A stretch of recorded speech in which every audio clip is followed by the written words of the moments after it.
Halo, perkenalkan nama saya Niko Simanjuntak, NIM 11S24041 dari Prodi Informatika dan dari kelas 11 IF2. Di sini saya akan menjelaskan praktikum 6 itu mengenai tipe poin. Pada bagian ini kita dapat mempelajari notasi fungsionalnya di sini di modul yang diberikan. Nah, hasil yang diharapkan inputnya diberitahu juga di sini, input dan output hasil yang diharapkan. Di sini kita masuk kodenya, saya sudah buat.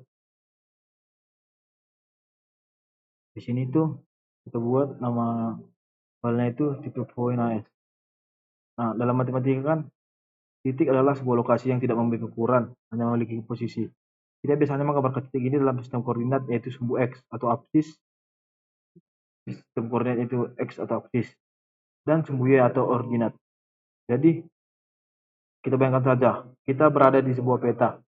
Titik bisa diibaratkan sebagai lokasi spesifik yang menunjukkan tempat kita berada di peta tersebut. Menjelaskan koordinat. Dalam koordinat kartesius, kita menyatakan posisi titik dengan dua angka. Misalnya lebih kecil X, Y lebih besar. Di sini X adalah nilai absis atau posisi horizontal.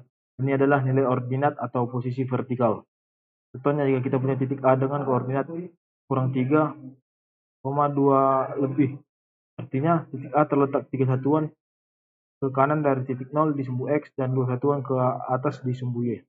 Jadi kalau kita gambar di kertas grafik, kita tinggal hitung dari titik 0 menuju ke titik A. Nah, sekarang kita lihat kode yang sudah saya buat. Pertama-tama kita punya fungsi di sini.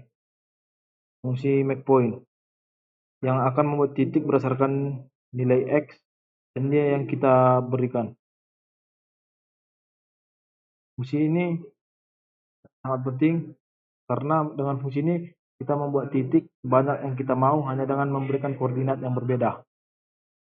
Kemudian kita juga punya fungsi isorigin P yang mengecek apakah titik P berada di titik pusat, yaitu 0,0. Ini penting untuk mengetahui apakah suatu titik adalah titik awal dari sistem koordinat kita. Kemudian sini fungsi kuadran P akan memberitahu kita kuadran mana titik P berada. Ada 4 kuadran di sistem koordinat dan kita akan belajar bagaimana cara menentukan posisi titik tersebut. Kuadran 1 adalah area di mana X dan Y sama-sama positif. Kuadran 2 di sebelah kiri atas di mana X negatif dan Y positif. Kuadran 3 di kiri bawah. Kuadran 3 di kiri bawah di mana keduanya negatif, dan kuadran 4 di kanan bawah di mana X positif dan Y negatif. Ada juga di sini fungsi jarak P1, P2, yaitu menghitung jarak antara dua titik. Kita akan menggunakan rumus Pythagoras di sini. Rumus ini sangat berguna untuk menemukan jarak nyata antara dua lokasi, sama seperti saat kita menghitung seberapa jauh dua titik berada.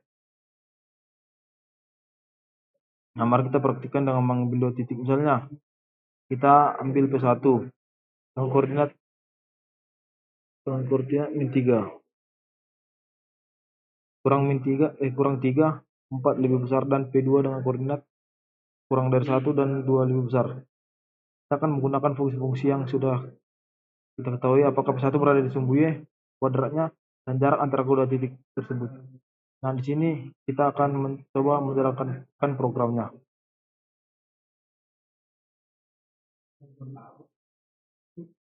Di sini untuk menjalankan programnya kita buat main input output. Di satu akan membaca X1 ini akan dibaca. Kita memanggil fungsinya. Buat di HC O P P W HS. Kita lihat tadi pada modulnya input yang dimasukkan itu 10, kemudian 1 8 8 1 1. Nah,